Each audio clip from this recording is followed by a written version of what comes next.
BJP రాష్ట్రానికి rule పాటిస్తోందా? ఆ party high command దృష్టిలో చేరికలంటే ఎక్కడైనా ఒకటే టైప్ కాదా? తెలంగాణకు రూల్, మధ్యప్రదేశ్ ఢిల్లీకి మరో రూలా? పార్టీకి బాగా కలిసొచ్చే రాష్ట్రంలో జంపింగ్లకు సాధ్యం కాని నిబంధన ఎందుకు పెట్టినట్టు? అదే వేరే రాష్ట్రాల్లో ఎందుకు వదిలేసినట్టు? ఏంటా రూల్? చేరికల కేంద్రంగా తెలంగాణ బీజేపీలో జరుగుతున్న చర్చ ఏంటి? అసెంబ్లీ ఎన్నికల్లో కాస్త వెనుకబడ్డ పార్లమెంట్ ఎలక్షన్స్లో పుంజుకున్నామన్నది తెలంగాణ బీజేపీ నేతల అభిప్రాయం. అదే సమయంలో 2 ఎన్నికల్లో దారుణ పరాభవాన్ని చూసింది బీఆర్ఎస్. పార్టీ పెట్టాక తొలిసారి లోక్సభలో ప్రాతినిధ్యం లేకుండా పోయింది. కేవలం 17% ఓట్లకే పరిమితమైంది గులాబీ దళం. అదే క్రమంలో ఆ పార్టీ ఎమ్మెల్యేలు పక్కచూపులు జోరుగా చూస్తున్నారు. అధికార కాంగ్రెస్ పార్టీలోకి క్యూ కడుతున్నారు. రోజుకొకరు చొప్పున జాయిన్ అవుతూ రాజకీయాన్ని రక్తి కట్టిస్తున్నారు. అదే సమయంలో బీజేపీ వైపు మాత్రం చూడడం లేదు. కేంద్రంలో 3వ అధికారంలోకి వచ్చినా, తెలంగాణలో పార్లమెంట్ ఎన్నికల్లో మంచి ఫలితాలు సాధించినా పార్టీ మారాలి అనుకుంటున్న బీఆర్ఎస్ ఎమ్మెల్యేలు కాంగ్రెస్లోకి వెళుతున్నారు తప్ప బీజేపీ వైపునకు ఎందుకు చూడటం లేదన్నది చర్చ జరుగుతోంది రాజకీయ వర్గాల్లో.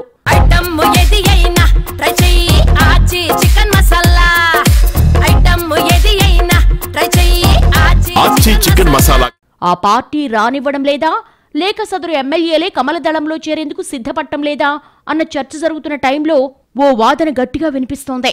బీజేపీలో చేరాలనుకునే బీఆర్ఎస్ ఎమ్మెల్యేలు ఎవరైనా సరే పదవికి రాజీనామా చేసి రావాలన్న నిబంధన ఉందంట. ఆ విషయంలో మరో మాట లేదని చెప్పేయడంతో ఇబ్బంది లేకుండా కాంగ్రెస్లోకి వెళ్లేవాళ్లు వెళ్తున్నారు. ఆ పార్టీ విధానాలతో ఏకీభవించలేని వారు మౌనంగా ఉండిపోతున్నారు తప్ప బీజేపీ వైపు మాత్రం చూడటం లేదన్నది పొలిటికల్ సర్కిల్స్లో జరుగుతున్న చర్చ. ఇప్పుడు గనక రాజీనామా చేసి వెళితే మళ్లీ ఉప ఎన్నికల్లో పరిస్థితి ఎలా ఉంటుందో, గెలుస్తామో లేదో, ఎందుకొచ్చిన రిస్కు అన్నది సదరు ఎమ్మెల్యేల భావనగా తెలిసిందే. సరే, అంతవరకు బాగానే ఉంది. వాళ్ల పార్టీ తరపున ఓ విధాన నిర్ణయం తీసుకున్నారు, అది వాళ్ళిష్టం. కానీ అదే పాలసీని బీజేపీ దేశవ్యాప్తంగా ఎందుకు అమలు చేయలేకపోతుందన్నది $1 మిలియన్ క్వశ్చన్ అంటున్నారు పరిశీలకులు. జాతీయ పార్టీ అన్నాక చేరికల విషయంలో దేశం మొత్తం ఒకే విధానం ఉంటుందా, లేక రాష్ట్రానికో రకమైన నిర్ణయం తీసుకుంటారా అన్న ప్రశ్న వస్తోందట. ఎందుకలా అంటే తాజాగా మధ్యప్రదేశ్లో జరిగిన ఉదంతాన్ని చెప్తున్నారు పరిశీలకులు. పార్లమెంట్ ఎన్నికల సమయంలో అక్కడ 3 కాంగ్రెస్ ఎమ్మెల్యేలు కాషాయ కండువా కప్పుకున్నారు. వాళ్లెవరూ రాజీనామా చేయకుండానే కండువాలు మార్చేశారట.